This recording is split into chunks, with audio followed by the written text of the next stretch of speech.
President. Welcome. Thank you very much. Donald ট্রাম্পের president হিসেবে ক্ষমতা গ্রহণের পর যুক্তরাষ্ট্রে অবৈধ অভিবাসীদের বিরুদ্ধে ব্যাপক ধরপাকড় শুরু হয়েছে। নতুন প্রশাসন অবৈধ অভিবাসীদের বিরুদ্ধে কঠোর পদক্ষেপ গ্রহণ করেছে। অভিবাসীদের একটি অংশকে কুখ্যাত গুয়ান্তানামো বে কারাগারে পাঠানোর পরিকল্পনা করা হয়েছে।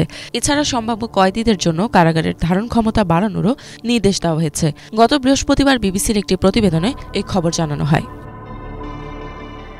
বুধবার হোয়াইট হাউসে আয়োজিত এক ব্রিফিংয়ে মার্কিন প্রেসিডেন্ট ডোনাল্ড ট্রাম্প বলেন, চলমান অভিযানে গ্রেপ্তারকৃতদের মধ্যে এমন কয়েকজন অপরাধী আছেন যাদের দেশে ফেরত পাঠানো হলে মার্কিন নিরাপত্তার জন্য ঝুঁকিপূর্ণ হতে পারে। ট্রাম্প বলেন, এই ব্যক্তিদের গ্রেপ্তার করার পর তাদের নিজ দেশে ফেরত পাঠানো নিয়ে তাদের শঙ্কা রয়েছে, কারণ সেসব দেশের সক্ষমতা নিয়ে কোনো নিশ্চয়তা নেই। এসব কারণে ট্রাম্প প্রশাসন এই অপরাধীদের গুয়ান্তানামো বে কারাগারে পাঠানোর সিদ্ধান্ত নিয়েছে। ট্রাম্প বলেন, তারা চান না এই অপরাধীরা মার্কিন ভূখণ্ডে আবার ফিরে আসুক।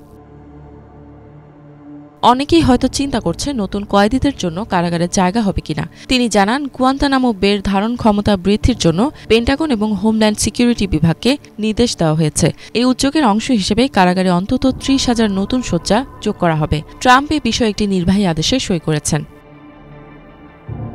গুয়ান্তানামো উপসাগরে মার্কিন নৌবাহিনীর একটি ঘাঁটি রয়েছে। ২০০২ সালে সাবেক মার্কিন প্রেসিডেন্ট জর্জ ডব্লিউ বুশ কারাগারটি প্রতিষ্ঠার নির্দেশ দেন। এই গুয়ান্তানামো বে কারাগার বিশ্বের সবচেয়ে দুর্ভেদ্য বন্দিশালাগুলোর মধ্যে একটি। এখানে যুক্তরাষ্ট্রের সবচেয়ে বিপজ্জনক অপরাধী ও সন্ত্রাসীদের রাখা হয়। গত নভেম্বরে প্রেসিডেন্ট নির্বাচনের আগে ট্রাম্প প্রতিশ্রুতি দেন তিনি যুক্তরাষ্ট্রকে অবৈধ অভিবাসী মুক্ত করবেন। ২০ জানুয়ারি শপথ নেওয়ার পরই তিনি এই বিষয়ে একটি নির্বাহী আদেশে সই করেন। এরপর যুক্তরাষ্ট্রে অবৈধ অভিবাসীদের বিরুদ্ধে অভিযান শুরু হয়।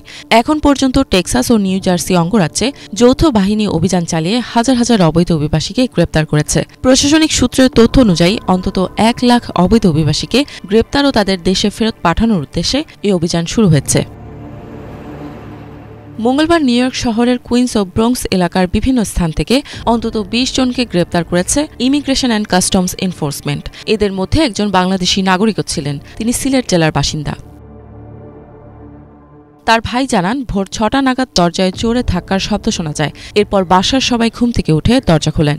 সে সময় একজন সাদা পোশাকধারী পুলিশ সদস্য ঘরে প্রবেশ করে এবং তার ছোট ভাইয়ের ছবি দেখিয়ে জানতে চান কেউ তাকে চেনে কিনা। উত্তরে না শুনে আরও ৩-৪ জন পুলিশ সদস্য ঘরে ঢুকে পড়ে। তারা পুরো বাড়িতে তল্লাশি শুরু করে এবং সবার পরিচয়পত্র দেখতে চায়। সে সময় সবাইকে প্রায় ২ ঘণ্টা জিজ্ঞাসাবাদ করা হয়। পরে তারা বাড়ির বেসমেন্টে গিয়ে তার ছোট ভাইকে ঘুমন্ত অবস্থায় খুঁজে পায়। তিনি বলেন, তার ভাইকে জেলে নিয়ে যাওয়া হয়েছে এবং সম্ভবত তাকে আমেরিকা থেকে বের করে দেওয়া হবে। জানা যায় ২০২২ সালের ২১ জানুয়ারি ওই বাংলাদেশি নাগরিক ব্রাজিল হয়ে মেক্সিকো বর্ডার পার করে যুক্তরাষ্ট্রে প্রবেশ করেন।